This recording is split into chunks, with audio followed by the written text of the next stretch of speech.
charges. And depending upon permittivity of medium, the magnitude of force changes. And K, which is called as dielectric constant.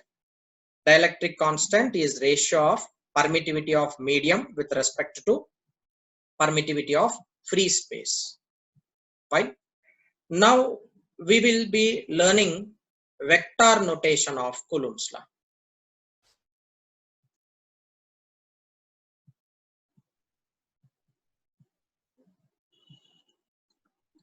Vector notation of Coulomb's law.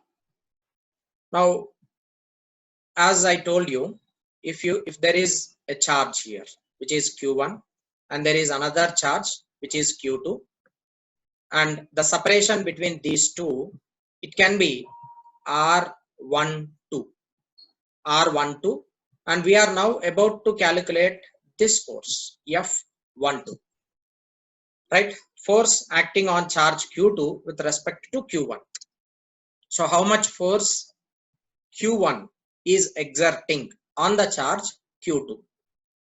Now, in order to find out that, see, F12 is positive, it is right side. So according to sign convention, like going with this is y-axis and this is x-axis, and this side you should take it as positive and this side you should take it negative.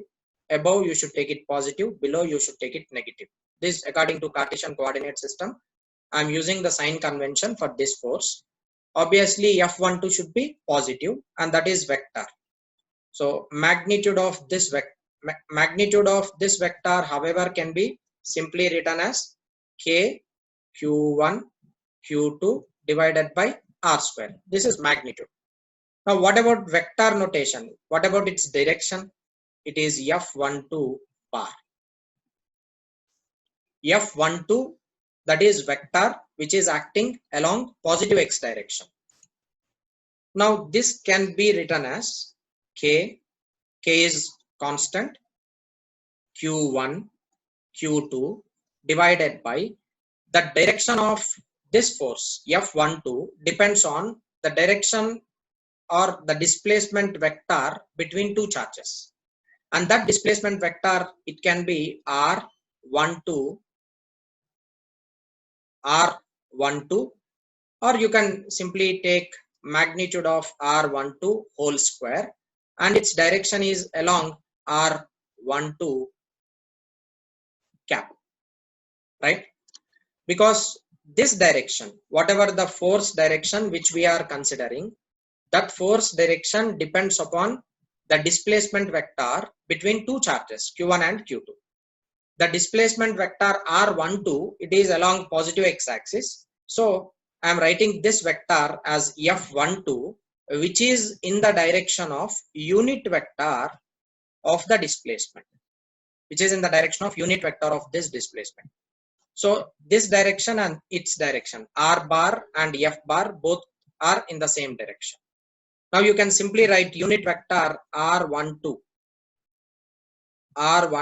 cap is equal to R12 bar divided by R12 magnitude. Now substituting this unit vector over here, you can write F12 bar is equal to K Q1 Q2 divided by R12 magnitude whole cube into R12 bar. This is vector notation of Coulomb's law, which is very, very important equation. You need to remember this. This is vector notation, and remember here it is, this is unit vector.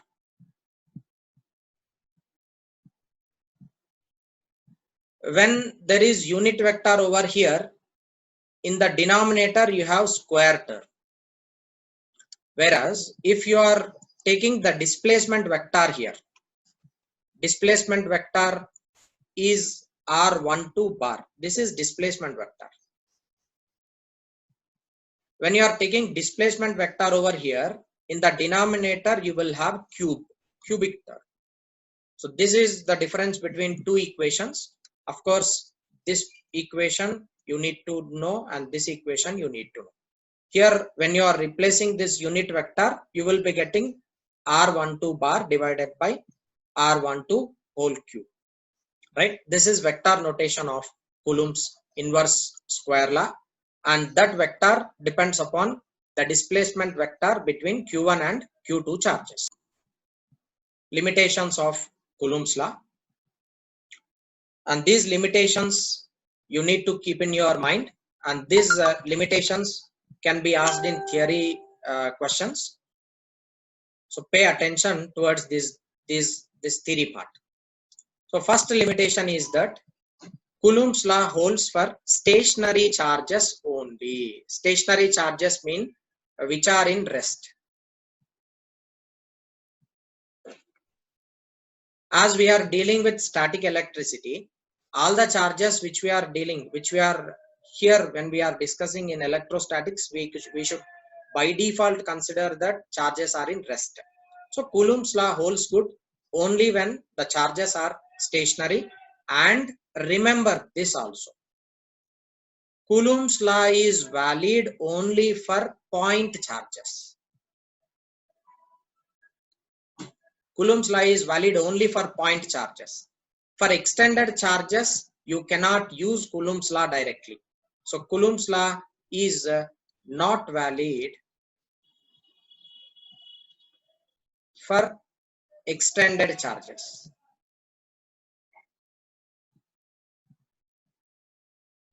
Extended charge distribution, it is not valid. Extended charge distribution, as we have learned, like if you take a rod between two rods, say for example, here is one rod. This rod has charge Q1 and there is another rod over here. This is having charge Q2. Q1 and Q2 are extended charges. Now, for these extended charges, you cannot directly use Coulomb's law because the separation between two charges is not uniform over here. Separation between these 2 points, say it is R1. Separation between these 2 points, say this total, it will be R2. R value is variable for extended objects. That is the reason why directly we cannot use Coulomb's law for extended charges, right? And this is a very important thing you should remember. Coulomb's law is only valid for point charges, and for extended charges we will go with different way in order to find out the force. And next is, this law is valid for all type of charge distributions. It is valid for all type of charge distribution that we have learned. Charge distribution, linear charge distribution, and the surface charge distribution, and volume charge distribution. For all these distributions, Coulomb's law is valid, and Coulomb's law is valid at greater distances also. Greater distances in the sense, say here is charge Q1 and here is charge Q2, which are separated by large distance, say like 1 kilometer or 2 kilometer or 100 kilometer. Coulomb's law is valid even there. It is extended up to infinity. But the magnitude of the force, is inversely proportional to square of separation between them. Therefore, as separation increases, magnitude of electrostatic force decreases. So two charges are very large apart, then the magnitude will be very less. And this thing we have already learned. It is valid. Newton's third law is valid for Coulomb's inverse square law. And next statement is it represents central force. Central force is that force which always will be stated as inversely proportional to square of separation between them. Generally, central force is inversely proportional to r power some n. N can be 1, 2, 3, 4 like that. And Coulomb's law is valid from center to center separation only. So therefore, central force is that force which is inversely proportional to r power n, and it should be along the line joining between two charges. So therefore, Coulomb's law is a valid central force, and Coulomb's law is analogous to Newton's law of gravitation in mechanics. So in mechanics, in gravitation, you will be learning gravitational force. The magnitude of the gravitational force is capital G, m1, m2 divided by r square. Coulomb's law is analogous. It is not exactly equal, but it is analogous. Analogous means similar. Analogous to gravitational force, which you have learnt in class 11th gravitation chapter. And coming to next statement, the electric force is an action-reaction pair. Action-reaction pair, that means there will be two charges, and these two charges will be exerting force on two different particles. So by two particles, particles mean here by default they are charged particles. By two particles on two particles. So if it is by two particles and on two particles, then that obviously become action-reaction pair. And next, electric force is conservative in nature. Electric force is conservative in nature. So this is valid everywhere throughout the universe. And Coulomb force is central, which we have already learned it. Coulomb force is much stronger than gravitational force. The magnitude of electrostatic force is much greater than magnitude of gravitational force.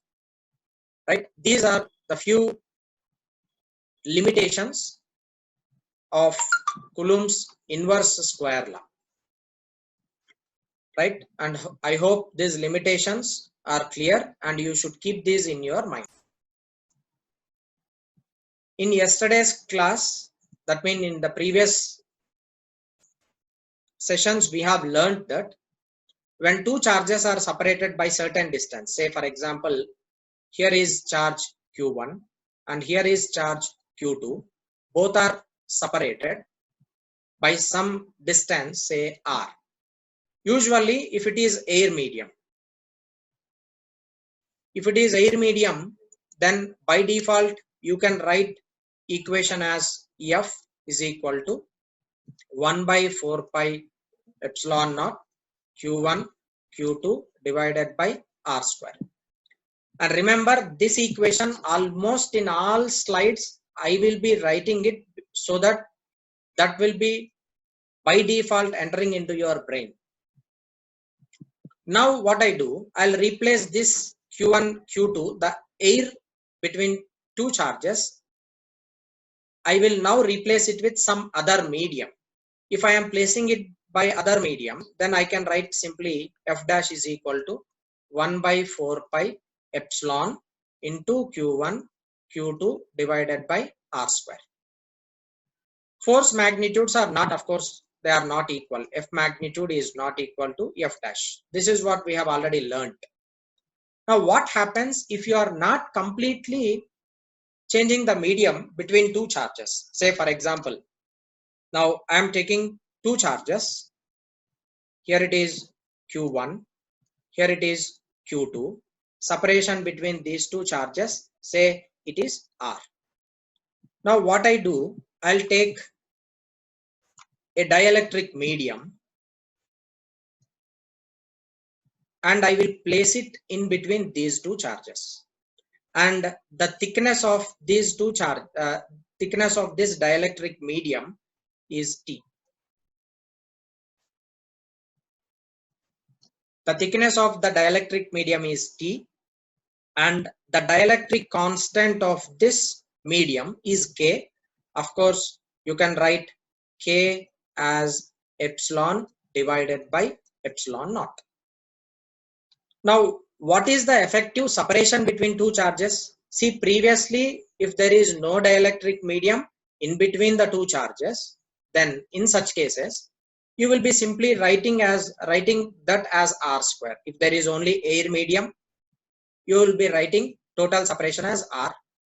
Suppose if the whole medium is replaced with any other medium, say glass or anything else, then distance between those two will be same, but you will be changing permittivity. Now, I am not completely changing the medium between these two charges. Only a part of thickness T is introduced between these two charges. So when you are dealing with this kind of application, What happens to the effective separation between these two? See, from this total part, this part, this distance, that become r minus t, is it not? It is r minus t. And along this distance, r minus t, there is air medium. And in case of t, there is other medium. Here we are placing dielectric. So here you will be having two different forces. Like force in air medium, you will be having F is equal to 1 by 4 pi epsilon naught Q1, sorry, capital Q, Q1, Q2 divided by, what is the separation over here? Effective separation of air is R minus T whole square. And in case of dielectric medium, it is F is equal to 1 by, this I should write it as F dash. It is 1 by 4 pi epsilon Q1, Q2 divided by, here the effective separation is T whole square. And this is epsilon. Epsilon should be replaced with K epsilon naught. What is the net force acting over here? Net force will be F, which depends upon F and as well as F dash. Okay. Therefore, if you sum up these two and go with simple mathematical calculations, you will be getting this equation where F is equal to 1 by 4 pi epsilon naught into R minus T plus T under root K whole square. So this is the effective separation. Effective separation between two charges is this. This is effective separation. You can take it as effective separation R dash. And this is valid for all medium.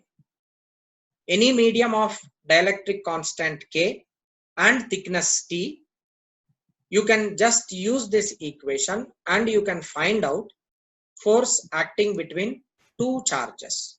If a part of the space between two charges is filled with some dielectric medium, then in such cases, you will be using force equation F is equal to 1 by 4 pi epsilon naught Q1 Q2 by R minus T plus T under root K whole square, right? And this equation you should by heart. Now here there are multiple charges. Here is charge Q1 and here is charge Q2 and here is charge Q3. Different charges are present within this particular space and all these charges are positive by default. I am taking these charges are positive. And separation between Q1 and Q3, it is, which is vector R13 bar. Separation between Q2 and Q3, it is R23 bar. Now I want to find out force acting on third charge. So in order to find out force acting on the third charge, see there is interaction between these two. I can simply write this as F31. And between these two, there is a force of F32, right? And according to vector notations, this is one vector and this is another vector. These two vectors, if you sum up according to parallelogram law of vectors, you will be getting the resultant vector. And this is the resultant vector where you can write it as F3 vector is equal to F32 bar plus F31 bar. What does it mean? Here we are taking only 3 charges, but sometimes there may be multiple number of charges. Say 4, 5, 10 number of charges may be there. Say one charge here, 1, 2, 3, 4, 5, 6. These many number of charges may be there. I want to find out force acting over here, F net. So therefore, between these two there will be F1, between these two there will be F2, between these three there will be F3, and between these two it will be F4, and between these two it will be F5. Then the net force acting over here is equal to, this is vector sum. Remember, it is vector sum. simply you should not add the magnitudes.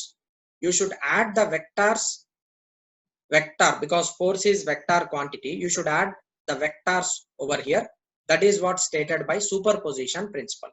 So finally, net vector can be F1 bar plus F2 bar plus F3 bar plus F4 bar plus F5 bar. So if you add these all vectors, you will be getting net force. This is what stated by superposition principle.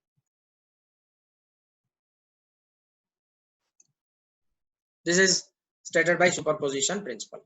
So the force, you can use vector laws. You can use either triangle law or parallelogram law, and you can find out the net force acting between two charges. So finally, superposition principle states that total force is the sum of vector sum of all the forces acting between the charges. This is superposition principle, right? Now using this superposition principle and Coulomb's law, we will be solving few numericals in next coming slides. Few problems I will explain, and I'll give you some homework. All students have material with you now, so I will be giving you some homework in module 1 by end of the class. Now coming to this problem, you should find out force acting on charge placed at B. You should find out the force acting on the charge which is placed at B. Now B is here, and we have different charges over here. Let me take, I can write this as QA, I can write this as QB, I can write this as QC. I want to now find out force acting on charge B. So at B you have charge 2 microcoulomb. Micro is 10 power minus 6. Now in order to find out force on charge B, there are few interactions which you can denote. There is the force as these two charges, they are positive and negative, right? It is positive, this is plus, and the other one is negative. Between positive and negative charges there is attractive, so force here will be attractive.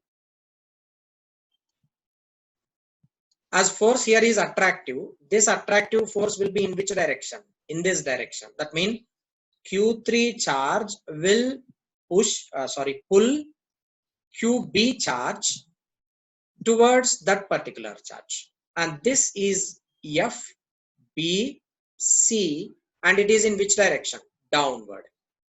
This is FBC, which is in downward direction. I name it as C. I'm sorry. Right. Now one more force is there between two charges, that is QA and B. See, it is positive. This is positive charge and this is also positive charge. Between positive charges, there is a repulsive force. What does this charge at A do? Charge at A will push B outward because there is a repulsive force acting between two charges. Therefore, A will push B outward, C will push B towards that particular charge. It will pull towards this particular charge. Now we have two forces, right? Two forces we have, that is this is F A B, and it is vector notation, and another force acting on B. See, we are supposed to calculate force acting on B, and there are only two other charges, Q at A and C. Those two charges will be exerting force on B. That's the reason why only two vectors you will be getting, and this is F B C. Clear? Now these two vectors, they are of course perpendicular to each other. And what is angle between these two vectors? It is 90 degrees. Right?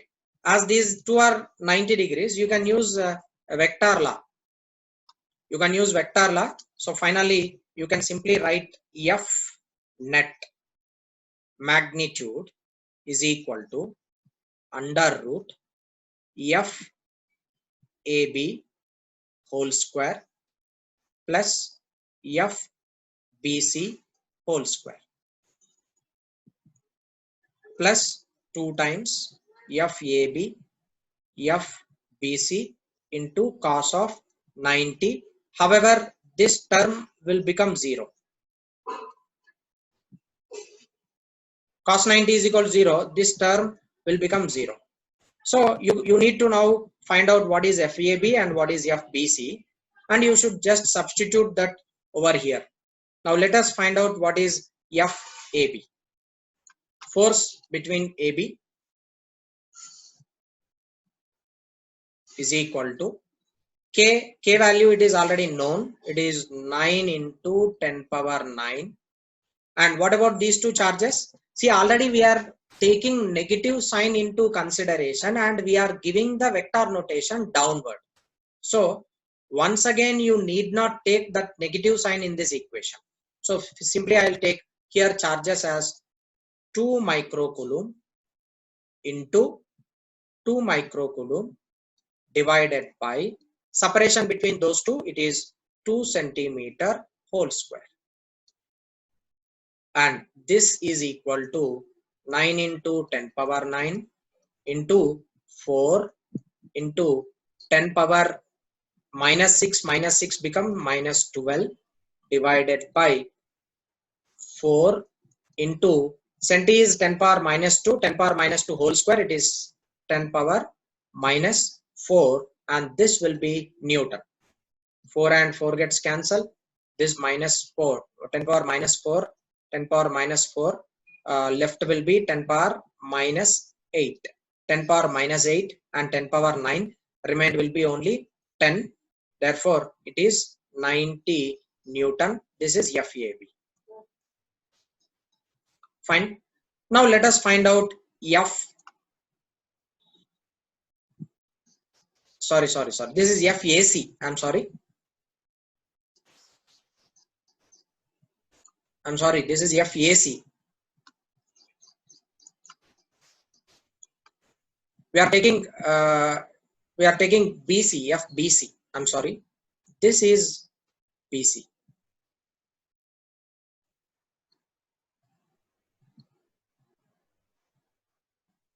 BC.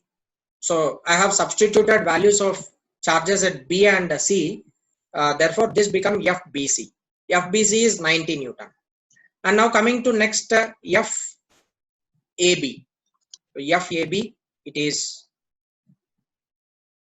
equal to 9 into 10 power 9.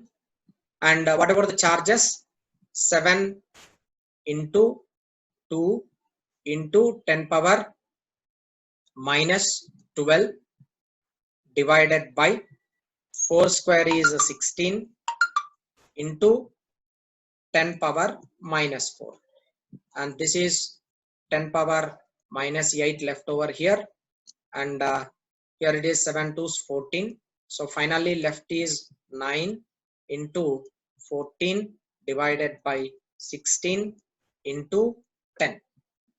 And this will be 2 7s 14, 2 8 16, 63 by 8.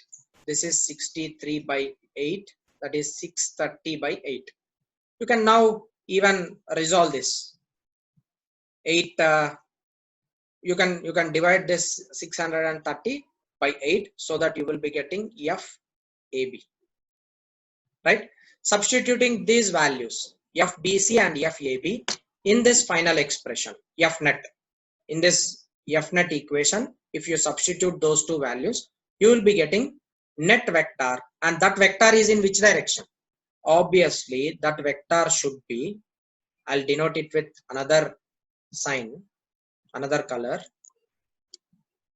See, one vector is here, another vector is here. The resultant of these two is like this. This is FNet. FNet. Right?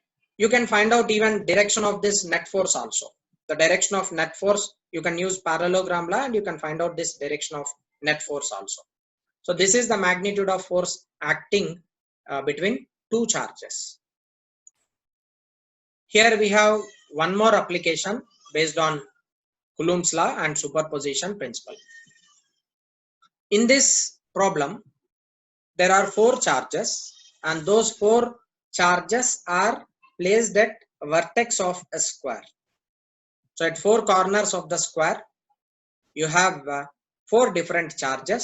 Magnitude of charges are given to you. Q1, Q2, Q3 and Q4. Q1 is given as plus 3 into 10 power minus 6. Q2 minus 3 into 10 power minus 6. Q3 plus 3 into 10 power minus 6. And Q4 minus 3 into 10 power minus 6. These are 4 different charges. And there are forces also given to you. It is forces acting between 3 charges. Right? Now first, let me explain vector diagram. After that, of course, you can solve this problem very easily. I will be explaining the concept. Calculation part will be left to you as an assignment. You should solve that calculation. You should resolve that calculation part. Now see here. Let me take this as Q4 and let me take this as Q1. And here is Q3 and here is Q2. And magnitude is equal, but what about the sign? Q2 is negative, Q3 is positive, Q1 is positive, and Q4 it is negative, right? Now you are supposed to calculate force over here. You should calculate net force acting over here. Now on Q1 there will be 3 different forces. One force because of Q4, other one Q3 and the other one is Q2. So force on Q1 is due to charges Q2, Q3, Q4. These 3 forces will be exerting force on Q1. And of course, you know that magnitude of forces you can calculate, but what about the direction? See, between Q1 and Q2, there is attractive force. What does this Q2 do? Q2 will pull Q1 towards it. It is F1, 2, because this is attractive force, right? Attractive force is towards Q2. And coming to the next one, I'll go with another color. Now Q1 and Q4, these 2 is also attractive. What does this Q4 do? Q4 will pull Q1 towards this. So I can write it as F14, right? Next, there is one more force acting over here, and that I will be denoting it with another color. Let us take, see, Q3 and Q1 both are positive. Here there will be repulsive force, right?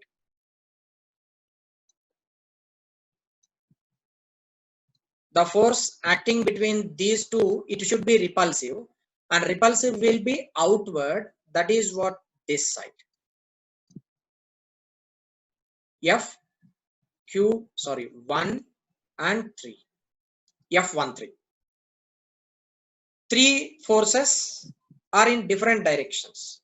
3 different forces are in different directions, right? Now, in order to solve this, what you need to do? First, we will resolve vectors F12 and F14. Now, F12 and F14, in which the direction of the resultant force between F12 and F14, that will be in which direction? Resultant of this one and this will be in this direction. And this I will write it as F24. Resultant of those 2 will be in which direction?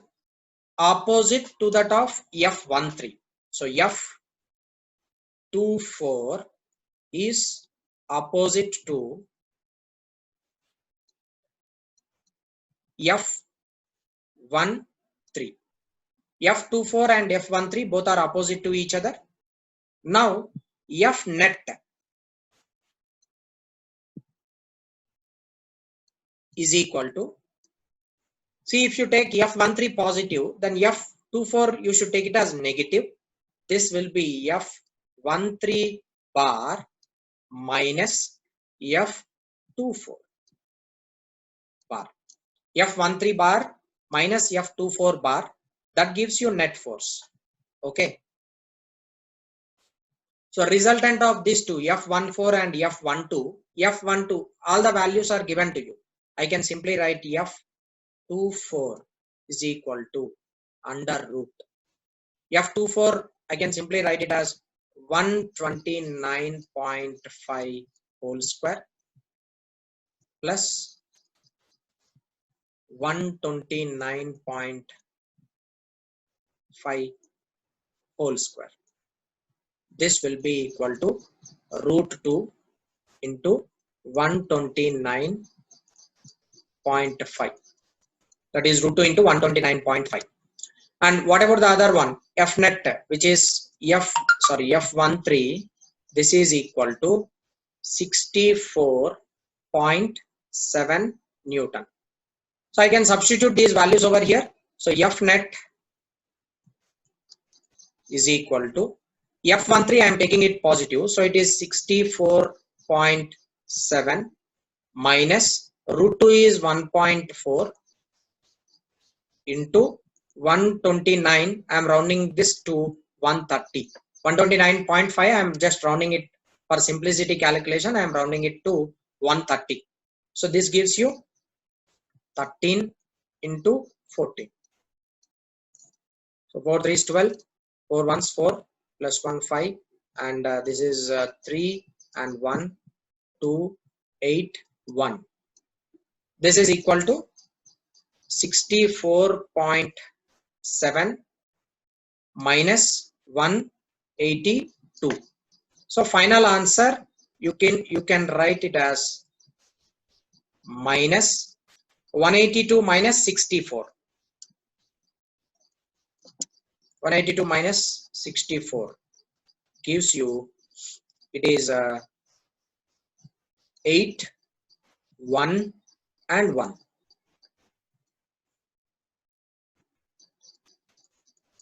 So final answer is minus 118 Newton, and this negative sign represents that the net force over Q1, the net force acting on this Q1, the net force acting on this Q1 charge, it is in this direction.